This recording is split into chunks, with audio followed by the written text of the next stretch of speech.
Hello, my name's Danielle Banks. I'm one of the veterinary nurses here at Davies Veterinary Specialists. We're a small animal veterinary practice based in Hertfordshire. I'm joined here today actually by my cat George, who's really used to coming to the vets and really happy being examined.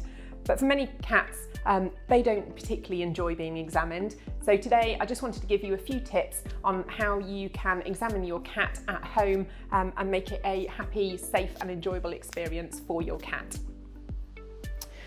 So certainly one of the best pieces of advice that I can give you is doing it on a non-slip surface. Here, as you can see, we've got George up on a table, but generally cats and dogs would much rather prefer being examined on the floor because they feel much safer in that position.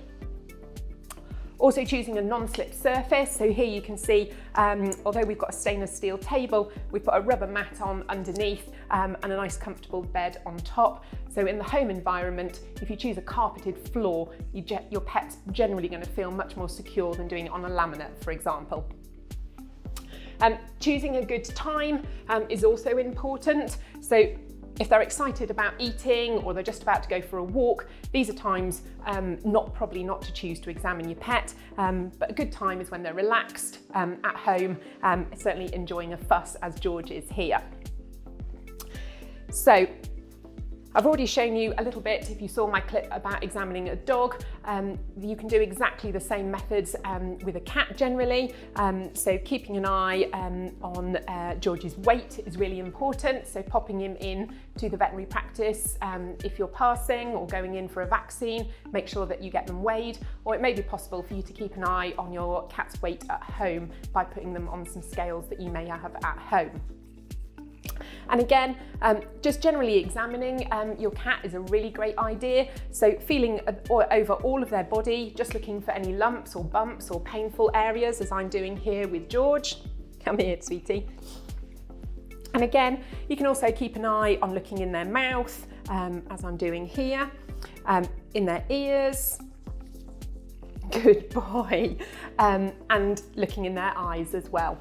If you want to actually hold your cat more securely, he's keeping a close eye on our treats here, what we can do is, just as we did with the dog, you can simply put your your right hand here underneath his neck, or just around his chest area.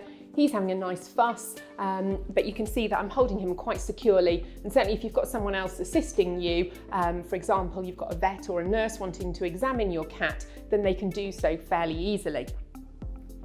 It's also possible to do that in a sitting method with the cat. And again, George is fairly compliant here, especially when treats are involved. Should we get one for you?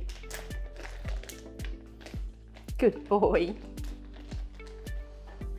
So we can just make him sit. It's a good boy. There we go. And again, he's in that sitting position. I've got my left hand behind him to prevent him from backing up, and then my right hand here at the front. Another technique that you may be able to use with cats is using a towel. And this is often quite important, especially if you're trying to give tablet medication to your cat. And what it means is that you can very easily just hold them securely. It's protecting yourself from their forepaws, because as we know, cats sometimes will like to scratch, especially if they're distressed or in pain. So you need a fairly large towel. And then what we're going to do is simply bring that towel up under George's neck, wrap it over one side, and then wrap over the other side. And as you can see, here we go, George. Pop your paws in, darling. We can cuddle him in quite nicely to ourselves, and that means that we're protected from his paws and claws, and it's leaving his head exposed. If we want to, for example, give any eye medication, that's very easy to do here. And also if we're needing to give oral medication, tablets or capsules, for example. It also means that if you've got somebody else helping, if you want to examine maybe a back leg, for example, you can simply hold round here while the other person maybe is examining that back leg, for instance. Let's get you out, George. You've been very good.